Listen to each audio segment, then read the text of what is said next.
Hola, bienvenidos a Pensar Economía. Hoy con Ricardo vamos a hablar de lo que está sucediendo con las materias primas, algunas luces amarillas que se encienden, sobre todo para un país como Uruguay, que es justamente proveedor en el mundo de este tipo de productos. Sí, en los últimos días el propio presidente Mujica en Consejo de Ministros habló del tema, recibió asesoramientos o informes de sus ministros del sector, del ministro del ramo, de lo que es el Ministerio de Ganadería, el Ministerio de Economía, ver un poco cómo están evolucionando las materias primas en un escenario de incertidumbre a nivel mundial, con Grecia que no termina de caer. Yo creo que lo de Grecia es un capítulo como las telenovelas.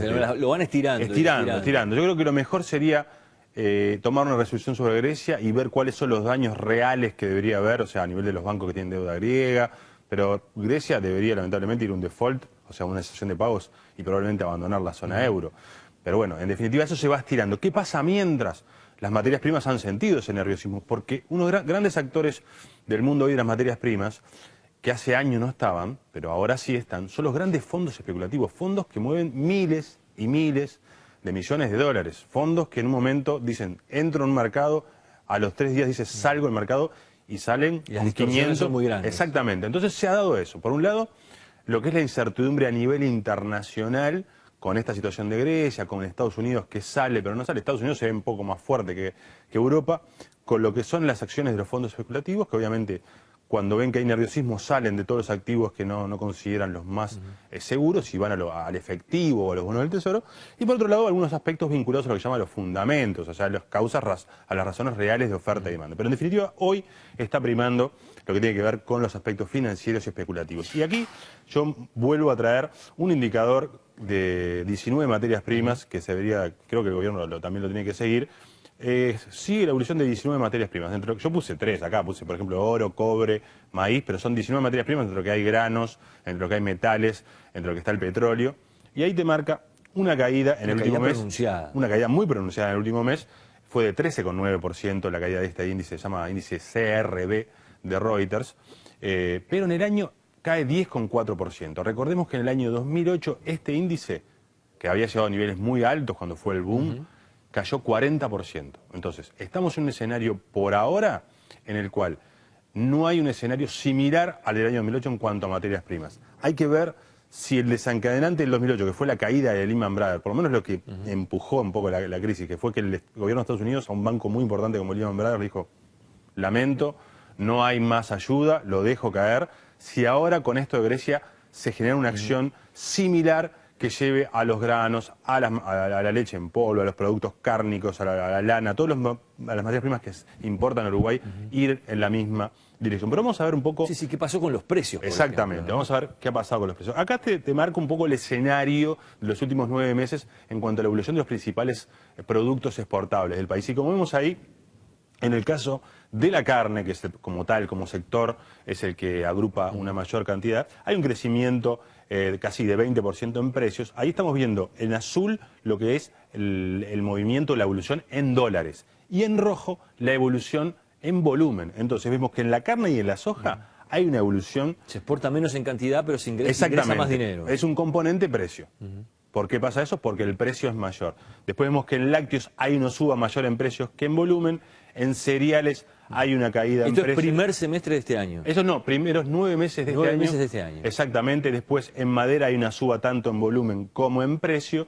Y en vehículos, por eso el gobierno estaba tan preocupado, hay una suba muy fuerte, más del 70%, en dólares como en volumen. En el primer semestre del año, estos sí son cifras oficiales del Banco Central del último reporte de balanza de pagos, hubo un déficit en cuanto a bienes, en lo que es la diferencia de exportación e importación de bienes, de 533 millones de dólares, cuando en igual periodo del año 2010 había habido un superávit de 256 Estamos millones importando más de lo que exportamos. Exactamente, acá hay un efecto dólar también, un efecto que en el primer semestre del año la caída del dólar tiene un efecto muy fuerte sobre las importaciones, porque de alguna manera hace más factible, o sea, hace más viable las importaciones un dólar más barato. Pero vamos a ver justamente lo que vos decías, Pepe, respecto a los precios de exportación de los principales productos de exportación. En este caso estamos viendo en la pantalla... ¿Es el principal producto hoy de la soja de exportación del Uruguay? En manera a título individual, si vos dividís carnes enfriada, carne congelada, que son dos rubros diferentes, la soja ocupa el primer lugar. Es más, en los primeros 9 meses del año, las exportaciones de soja, trigo, arroz y malta concentraron la cuarta parte del total. El 25% del total. Y lo que vende el Uruguay al exterior. 4 granos. O sea, eso te marca el escenario o el avance que ha habido a nivel de la agricultura. Acá vamos desde los principios días de enero de este año y vemos, sí, como en el otro índice, una caída marcada en septiembre, que fue del orden de 17,3% en el contrato en Chicago que tiene que ver con Uruguay, que es el de julio. Hay una caída pronunciada. El precio local, en el mercado local, cayó $100. O sea, hace un mes, un poco más de un mes, se ofrecía en el mercado local por una soja que todavía no está sembrada, que va a ser cosechada entre abril y junio. Los negocios se hacen por adelantado, antes de poner la semilla en la tierra. Exactamente. Se ofrecían $520 por tonelada, un precio buenísimo. Hoy por hoy se ofrecen $420. Ha caído, o incluso más ahora, ha caído $100. Pero ¿qué pasa? El mercado, y eso es un análisis que tiene que estar en los economistas y en el gobierno, en el mercado de granos, a diferencia de otros mercados, se puede vender a futuro. Que este es el caso. Yo estimo... Se establece un precio que le sirva a las dos partes y se arregla antes de que esa soja ni siquiera se plante. Yo ni empecé a plantar, vos sos el exportador y me decís, Ricardo, quiero comprarte tantas toneladas. Tal es el precio, hay una referencia en Chicago, que es el mercado de referencia de precios, y vendo. Y yo te vendo probablemente, voy a producir 1000 kilos, te digo, para decir algo redondo, te vendo 300, 400 kilos a un precio, sin haber sembrado. Nada, o sea, esa es la diferencia que hay entre los granos y estos productos. Y eso ha hecho que esta caída en los precios de los granos no se sienta tanto. No se sienta tanto porque hay mucha gente y muchas empresas grandes que habían vendido a futuro a precios más altos, probablemente a $480, $470. Entonces, obviamente esa gente tiene una mejor posición, que no está de alguna manera vendiendo $420, ¿me entendés? Está ya vendido, adelantado. Yo creo que, estimando una cosecha de soja del orden de 1.800.000 toneladas, debe haber vendido entre el 30 y el 35% ya adelantado. Ya está colocado. Ya está colocado, sin haber una semilla de soja en el suelo. Eso es lo bueno, de alguna manera, que tiene el mercado de soja, porque puede, de alguna manera, adelantarse. Esto es la soja. Está más o menos en valores similares a cuando empezó el año. Y si yo miro el año pasado, acá no está la cifra, pero el año pasado no llegaba a $400 el precio local a esta altura del año. ¿Entendés? Hay una suba en los precios, hay un precio mayor, que uno lo puede licuar después respecto, digo, por aumento de costo de producción. Y además hay una diferencia. Se da una caída de 20% en el precio de la soja, pero una suba de casi 10% en el valor del dólar. Más o menos compensa. Más o menos compensa, porque es una relación inversamente proporcional. Sube el dólar en el mundo, caen las materias primas. Y obviamente a vos tenés un menor valor de materias primas, pero los dólares que recibís te rinden más pesos. Básicamente es eso. Ahora vamos a ver, el trigo es el más complicado. Si vos ves, desde este año ha venido cayendo y cayendo fuerte. En septiembre fue el que más cayó, 23%. Casi perdió la cuarta parte de su valor en el mes de septiembre. Llegó a casi 360 y hoy está en 200, sí, 200 y algo. 200 y poco, 220, $240 en ese orden. Acá en el mercado local casi no hay oferta. Estamos a un mes y medio de la cosecha. La gente está muy nerviosa porque hay muy poca demanda a nivel internacional. Y yo creo que es el principal factor de preocupación en el sector agrícola. ¿Qué va a pasar con el trigo? ¿Qué pasa con el trigo? Que no está mostrando señales. Yo creo que ha llegado a un piso, o por lo menos está cercano a un piso a nivel internacional, en Chicago y en el mercado europeo. Pero, obviamente, que al productor local ese piso que está llegando ahora no le sirve. Claro. Pero, en definitiva, es el que más ha sufrido estos vaivenes y además que tiene una posición de oferta y demanda, o sea, la oferta y la demanda son más holgadas, ese balance es más holgado. En el caso del maíz y la soja, hay una demanda o sea, que a veces supera lo que es la oferta. Entonces, el mercado lo que se llama más ajustado, entonces los precios suben. Pero en el caso del trigo, la situación es más complicada, pero estamos hablando de $220, $230 para el productor local, pero bastante preocupación, además porque la Niña se está acercando, el fenómeno de la Niña, no llueve hace tiempo en el suroeste del país, hay que tener cuidado con eso, con la falta de lluvias y más sobre el verano. Ahora vamos a ver el precio de la carne. El precio de la carne llegó en este año, estos precios carne enfriada, hecho por la publicación especializada Fast Carne, son precios de exportación. Este año llegó a estar a precios más altos que en el pico del 2008. La tonelada a $6.200. Exactamente, estamos hablando de carne enfriada, que es la carne más cara, ¿no? Que muchas veces ingresa lo que es el cupo Hilton,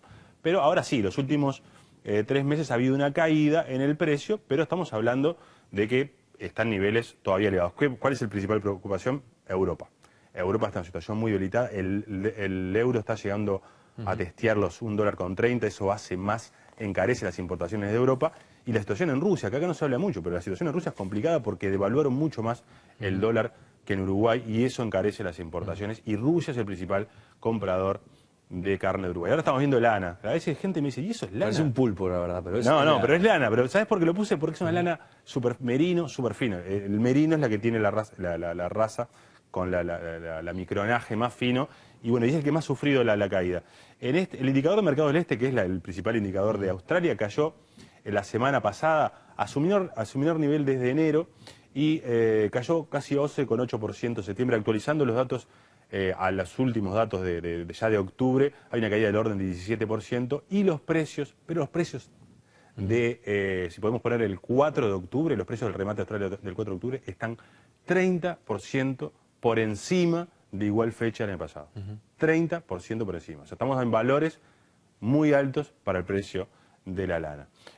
Una cosa interesante es que no se ha desplomado el precio del petróleo. Interesante y negativa para el país, porque si hubiera desplomado el precio del petróleo, obviamente eso puede llevar a una baja de los combustibles que no se va a dar. El precio del Brent, que es la referencia de ANCAP, se había mantenido los últimos días por encima de $100, ahora está cayendo, probablemente caiga un poquito. 90 y algo. Exactamente, un poquito por abajo de $100, pero no está tan débil el precio del petróleo. Y eso también es bueno, en cierto sentido, porque está muy ligado también a los granos. Y ahora vamos a ver un dato que me parece, para ir cerrando, fundamental, que tiene que ver con la evolución del dólar en Uruguay y en Brasil. Uruguay, como sabemos, exporta mucho a Brasil, es el principal mercado de Brasil de las exportaciones de Uruguay, y Brasil compite con Uruguay en muchos mercados. El mercado de la carne es un fuerte competidor y nos ha ganado mercados en base tanto a volumen como a este encarecimiento mayor del dólar en el mercado brasileño. Uruguay, si uno mira teóricamente, si el dólar en Brasil está a 1,85, un real con 85, un real con 87, acá el dólar debería estar en 20,70, 20... Por ahí anda, más o menos. Sí, está 20,35, pero debería estar un poquito más, 20,70, 20,80, los cálculos teóricos que hay. El tema es que en un momento empieza a preocupar la inflación. Y obviamente el gobierno se alinee a Brasil, va a ser positivo para, de alguna manera, tener a Brasil como mercado. Se solucionaron, como dijimos acá en Pensar Economía, era obvio que se iban a solucionar los problemas a nivel de aranceles y de cupos y de importación en el caso de vehículos. Y en definitiva, el gobierno tiene que estar preocupado porque esto no sea un escenario del año 2008, porque no haya un desplome como el año 2008. Me parece que todavía es difícil de ver porque no se sabe lo que va a pasar con Grecia. Me parece que muchas materias primas tienen fundamentos fuertes. ¿Por qué? Porque ha aumentado mucho la demanda de proteínas en el mundo, eso fortalece a la leche, eso fortalece a la carne, porque el balance de oferta y demanda del mundo en productos como la soja y el maíz, no digamos que es súper ajustado, que estamos en un nivel casi de escasez absoluta, pero son ajustados, y ahí está el fenómeno de la niña que perjudica a las cosechas en América del Sur. O sea que el gobierno tiene que mirar con preocupación, debería tomar alguna medida en cuanto a decir, bueno, tener un plan B en la medida que esto se agrave. Pero a diferencia de Argentina, acá no dependemos de las retenciones y los impuestos sobre las importaciones de soja o de otros productos. Pero hay que tener cuidado. No creo, en primera instancia, en esta instancia, me puedo equivocar, que vayamos a un escenario en materias primas tan fuerte en la baja como el año 2008. Fue el 2008. Exactamente. Gracias, Ricardo. Nos reencontramos la semana que viene en Pensar Economía.